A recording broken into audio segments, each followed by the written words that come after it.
भारत ने एक बड़ा कदम उठाया है जिससे भारत पाकिस्तान के बीच जल संबंधों में बड़ा बदलाव आ सकता है। इंडस वाटर्स ट्रीटी, जिसने दशकों से दोनों देशों के बीच नदियों के पानी का बंटवारा तय किया है, अब खतरे में है। 1960 में भारत और पाकिस्तान के बीच हुआ यह समझौता शांति और सहयोग का प्रतीक माना जाता था।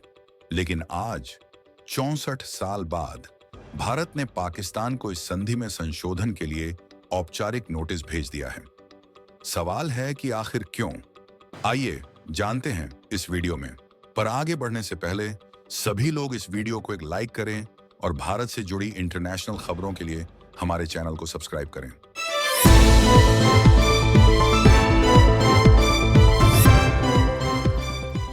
दोस्तों, सबसे पहले समझते हैं कि यह इंडस वाटर्स ट्रीटी है क्या। इस संधि के तहत 6 नदियां सिंधु, झेलम और चिनाब का पानी पाकिस्तान को और रावी, ब्यास और सतलुज का पानी भारत को दिया गया है। लेकिन अब भारत ने पाकिस्तान को नोटिस क्यों भेजा?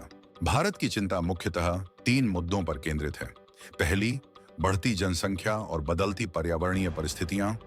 दूसरा, स्वच्छ ऊर्जा के लिए भारत के जल संसाधनों का इस्तेमाल। और तीसरा, आतंकवाद जैसी घटनाओं के चलते दोनों देशों के बीच बिगड़ते संबंध। अब सवाल है कि क्यों भारत को यह कदम उठाना पड़ा। पाकिस्तान ने समय समय पर भारत की जल परियोजनाओं का विरोध किया, चाहे वह किशन गंगा हो या रतले प्रोजेक्ट। पाकिस्तान का दावा है कि ये प्रोजेक्ट संधि का उल्लंघन करते हैं, लेकिन हकीकत में ऐसा नहीं है।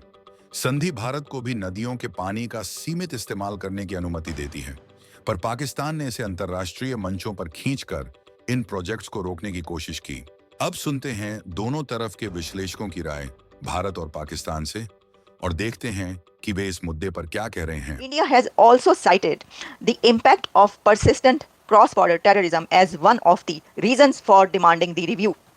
उनका ये जो रिव्यू हम डिमांड कर रहे हैं, इसके अंदर ये जो दहशतगर्दी हो रही है सरहद पार से persistently, इसका जो इम्पैक्ट आया है वो भी एक वजह है। अच्छा, जब आप इसकी डिटेल में जाएंगे तो फिर वो इसको साबित करके आपको दिखा देंगे कि ये किस वजह से है। ऑब्वियसली सारी डिटेल्स लिखी हुई होंगी, उन्होंने इसके रिजल्ट भी लिखा होगा। क्यों? तो देखिए, ये अब ये भारत का इंटेलिजेंट मूव है। भारत बहुत इंटेलिजेंटली प्ले कर रहा है।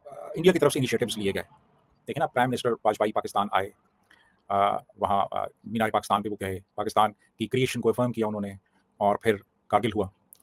प्राइम मिनिस्टर मोदी लाहौर आए 2014 में, और उनके आने के एक हफ्ते के बाद फिर पठानकोट में टेररिज्म हुआ। तो इंडिया की तरफ से तो पेशरफ्त होती रही, इनिशिएटिव्स लिए जाते रहे, लेकिन पाकिस्तान ने इसका जवाब जो है वो मुनासिब अंदाज में नहीं दिया। अब वो बहुत तंग आ चुके हैं, और उन्होंने यानी इंडिया ने पाकिस्तान को मोस्ट फेवर्ड नेशन का स्टेटस दिया हुआ था। पाकिस्तान ने देना था और वो तकरीबन कंप्लीट हो गया था काम, लेकिन ऐन वक्त में जाके फिर वो सबोटाज कर दिया गया। ये जो इंडस वाटर ट्रीटी साइन हुई थी हमारे नेहरू चिच्चा जी के साथ हुई थी 1960 में। आपको समझ में आना चाहिए कि साहब 1960 में चिच्चा जी ने जो गलती करी थी, आज तक हम उसका भुगता दे रहे हैं। 1950 में चाइना के साथ जो उल्टे काम करे थे, आज तक हम उसका भुगता दे रहे हैं। 1960 में पाकिस्तान के साथ जो उल्टे काम करे, आज तक हम उसका भुगता दे रहे हैं। और यहाँ पर आप देखिए 1971 के अंदर जब हमने पाकिस्तान की लिटरली पतलूनें उतार दी थी, 93,000 सोल्जर्स उनके हमारे पास थे पास में, लेकिन हमारी सो कॉल्ड आयरन लेडी, जिसके बारे में काफी लोग माला जपते हैं, उनके दिमाग में ये नहीं आया कि ये ट्रीटी को रीनेगोशिएट किया जाए। अरे ये ट्रीटी तो छोड़िए, उनके दिमाग में ये नहीं आया कि भैया अपना बांग्लादेश का चिकन नेक को रिजॉल्व किया जाए। अरे चलिए वो भी छोड़िए, इनके दिमाग में ये नहीं आया कि जो हमारे प्रिजनर ऑफ वॉर वहां पर हैं उनको वापस लाया जाए। तो ये सोच लीजिए कितने नेशनलिस्ट थे इन लोगों ने जिन्होंने ये ट्रीटी साइन करी, और आज जिनके वंशज आज हमारे सिर पे मंडराते हैं, उनके बारे में तो क्या कुछ बोले तो वो तो कम ही रहेगा। इसके अंदर ये जो ट्रीटी साइन हुई थी उसके अंदर बोला था जो ईस्टर्न रिवर्स हैं, सतलुज, ब्यास एंड रावी, जो 33 मिलियन एकर्स है, वो भारत के पास था। एंड पाकिस्तान के पास वेस्टर्न रिवर्स में इंडस, झेलम और चिनाब में 135 मिलियन एकड़ फीट पानी था। नाउ आप देखिए आपके पास कितना 33 और उसके पास कितना 135। देश का साइज जरा देखिए, एक्चुअली 135 हमारे पास होना चाहिए और 33 होना चाहिए पाकिस्तान के पास। बट हमारे जो लोग थे उस टाइम पे पाकिस्तान के प्यार में इतने इतने बह गए थे कि अब क्या बोले। भारत ने आज बोला कि देखिए ये ट्रीटी को चेंज करना पड़ेगा क्योंकि पॉपुलेशन डायनामिक्स चेंज हो गए हैं, पॉपुलेशन डेमोग्राफिक्स चेंज हो गए हैं। हमारी एक नीड है डेवलपमेंट की, हमारी एक नीड है ग्रीन एनर्जी के ऊपर, और हमारे एनवायरमेंटल इश्यूज हैं उसको हमको सॉर्ट आउट करने के लिए ये ट्रीटी को हमको चेंज करना ही पड़ेगा। There is no other question.